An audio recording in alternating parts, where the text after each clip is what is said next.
In 1918, when the Tsar was gone and the new powers had not yet reached the deep forests, our crew went into the Ural wilderness to cut timber for a railway that might never be finished.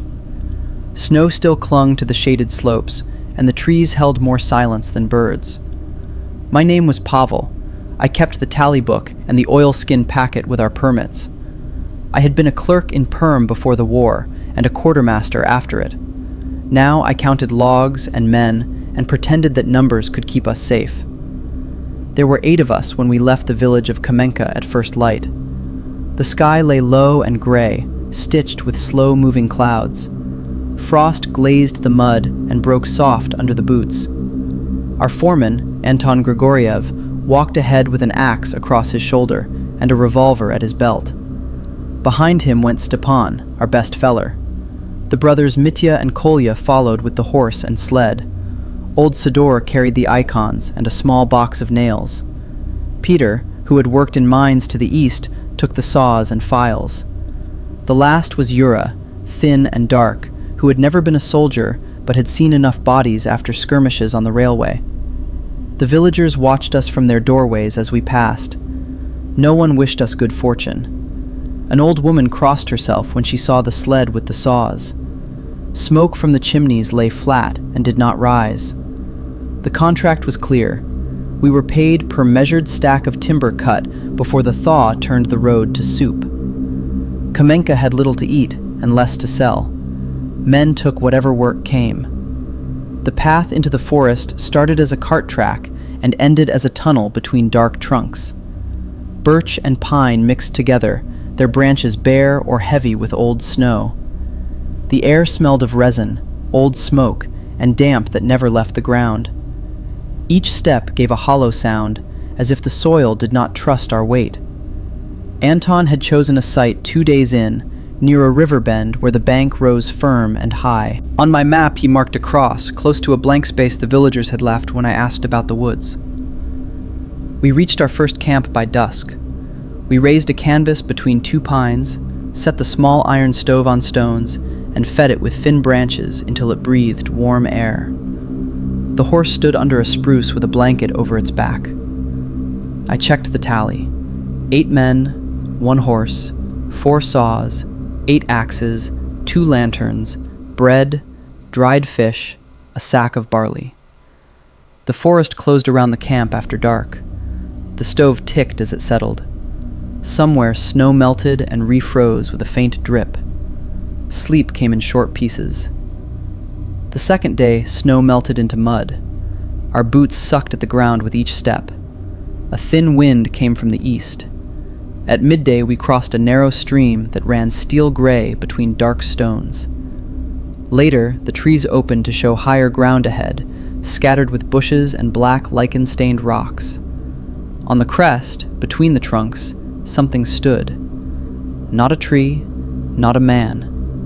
Only a pale suggestion of a shape where the branches had no right to meet. When the wind shifted, it was gone. Anton spat once and said we were close. We made our second camp near the chosen site. In the last light, Anton had us set up a timber rack and mark a line of old pines for felling. That night the wind died. The silence grew thicker.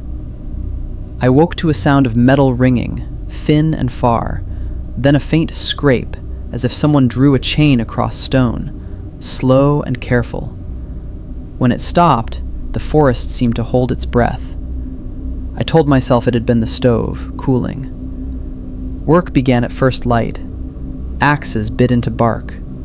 The 2-man saws sang between Stepan and Peter, teeth throwing damp dust. The horse pulled the first trunks to the rack. By midday, we had 4 fine logs and a 5th nearly ready. Then we noticed that Kolya was no longer with the horse.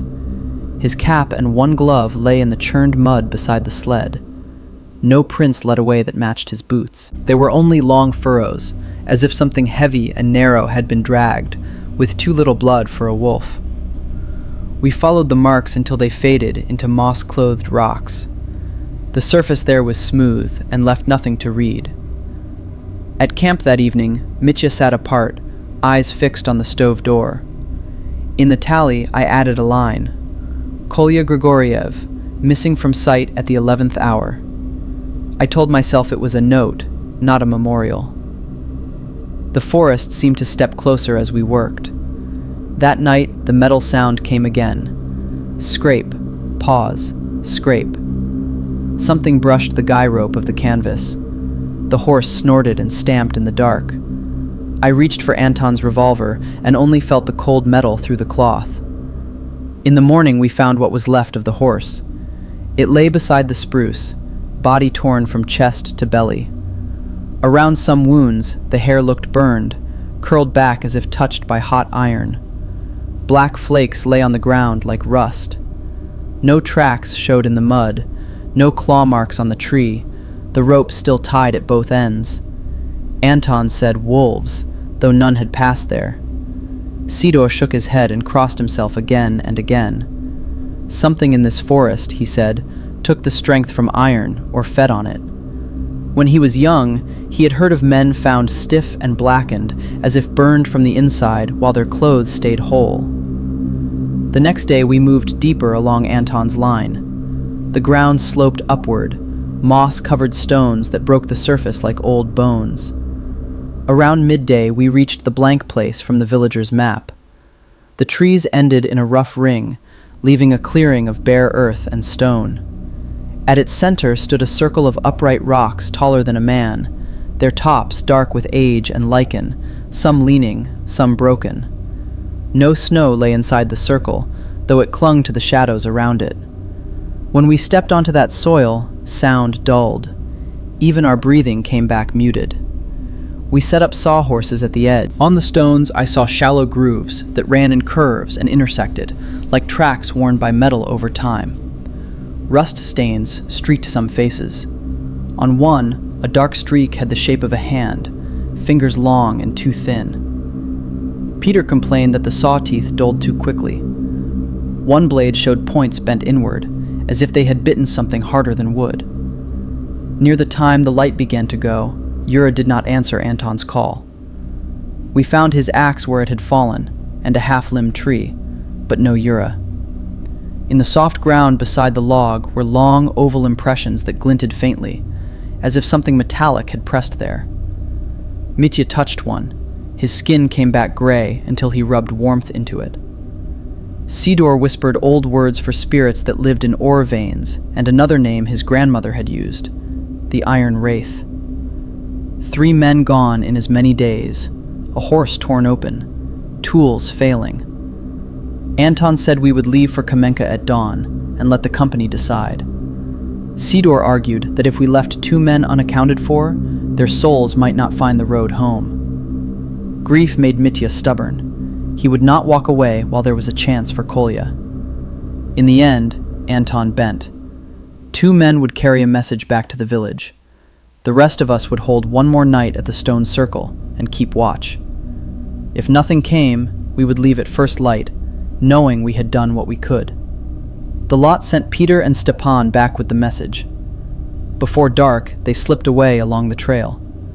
That left 4 of us: Anton, Mitya, old Sidor, and myself.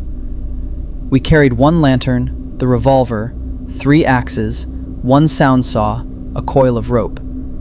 Sidor took an icon and a pouch of salt. Fog crowded low along the ground as we walked. The stones rose from it like teeth.